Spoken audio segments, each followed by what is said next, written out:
Hi, I'm Father Chuck Peet, rector of St. Mark's on the Campus Episcopal Church in Lincoln, Nebraska.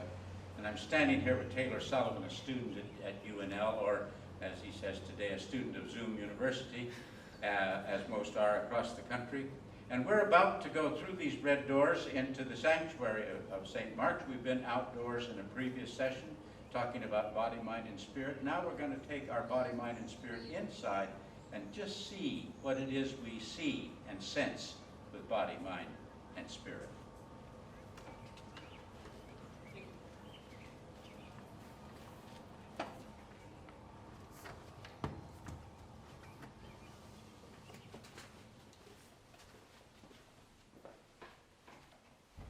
We probably don't notice this very much, but the first thing that you really see when you come in, even if you're not registering it, is you see a shape. You see something that has taken a form. And the forms in which churches appear are really not that many.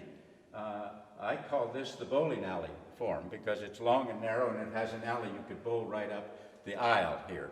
Others are a kind of arena, and we'll talk a little bit about other variations. But they're neither like a fast food franchise, which all look alike, nor are they all of immense variety. I once got to preach in the island in the jaws of Haiti in a little ramshackle hut with a tin roof during a rainstorm. And that was a different kind of space than this kind of space is. And some of those are culturally defined. At any rate, we're going to walk through this space just a little bit and ask you to notice a few things of what you see as we go. And so we're heading up the aisle of the church towards the altar, which is what you see up at the front. You see the altar is decorated with candles. The candles are purely symbolic these days since we have interior lighting, but once, of course, they lit worship in the catacombs, and they come to have symbolic meaning of the light of Christ. In a little bit, we'll show you another set of lights, which are workman's lights that are used in workshops to light up projects that we've needed during this time of COVID-19 suspension of worship, and they help light up what we're doing in here for the camera. But what you also see is occupying this space, you see furniture. And if you're alert when you walk into any church, you can tell something about it by the furniture. You can tell that some of the furniture is up front and looking out at the people. Some of this is for the seating of the people. Often those seats are like these that you see, pews fixed to the floor. Probably means that the church prizes a certain kind of order in their worship, a certain kind of similarity of the worship service week after week. Sometimes what you see is chairs that are movable, which means there's a flexibility, a spontaneity. Sometimes you'll see, as we have here, this high vaulted roof. This is by the architect Birgit Graf, and one of his triumphs was the ceiling in here that gives us this sense of space, of rising up, of ascending to God. But sometimes churches have very low roofs, sometimes they're in the round, and they all have their virtues and their vices. Some spaces are more intimate and less a feeling of warmth in others, but some spaces have a great deal of glory in them and mystery and inspire you. Some places are dimly lit, giving you the sense of the mystery of God. Some spaces are brightly lit, giving you the sense of the light of God. You can't have it all in any one space because we're bound by space and time, but it's worthwhile looking at what you do get to see. You also might get the sense as you come in here and see this space that there's a place to read from and to speak from, and there's a place to bow down before. You'll often see in an Episcopal church an array of candles, and you'll see in the center there a cross. Ours happens to be a stained glass cross made locally by an artist here named Julie Lowe, the late Julie Lowe. Beautiful cross. Sometimes they're made of wood, sometimes they're made of metals, and they're different shapes, but they're used as the sign, of course, of Christ. Christ crucified, but in this case, the empty cross of Christ risen. And so in all, when you walk into a church, these are the first things your eyes probably see. There's a lot of other things to see, and we're going to, in a little bit, go back and catch them. But I do want to say one thing you'll see when you come into an Episcopal church. And Taylor, come up here with me. Okay. Around our little makeshift sense here. Normally in an Episcopal church, whoever is conducting the service will appear in some kind of vestment.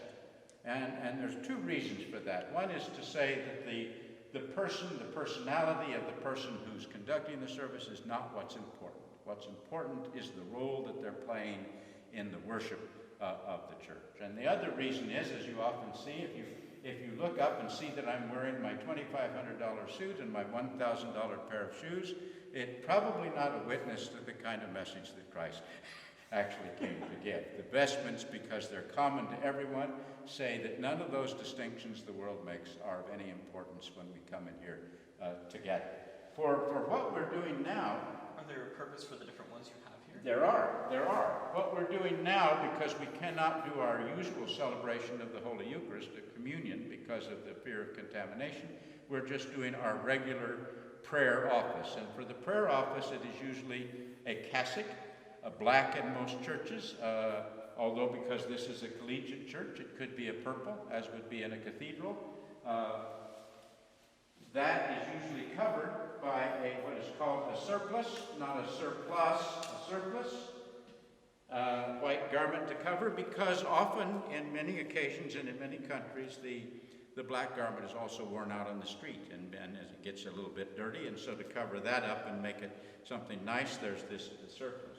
When we celebrate the Holy Eucharist, we wear either an alb, or what this is a cassock alb put together, the white garment, and over it will usually be some kind of a stole. The one I have today is one I bought years ago, a rainbow stole. They're not all multicolored, but I like this for several reasons, because it speaks to things in our culture today, and because it also speaks to biblical stories. And I use this at a baptism. And it drapes over the shoulder and hangs down like any stole, or for people in our church who are called deacons, it is worn crosswise across the body, and sometimes it's all covered up. Maybe you can help me hold that up to the camera. It's all covered up by a kind of poncho that's called a chasuble. Again, these vestments have only the significance that to connect us with the long tradition of the church, these are the kind of garments that were worn commonly in the ancient world that Jesus would have known, and in the Roman world, and in the world that came after the fall of Rome. These are the kind of things people wore for a long time. That's when they became vestments of the church. You could wear different things. In some places they do. Might notice that the stole I have and the chasuble don't go together. These aren't for the same Sunday, and would kind of conflict if you have a sense of color. This is a festival color for great occasions of celebration.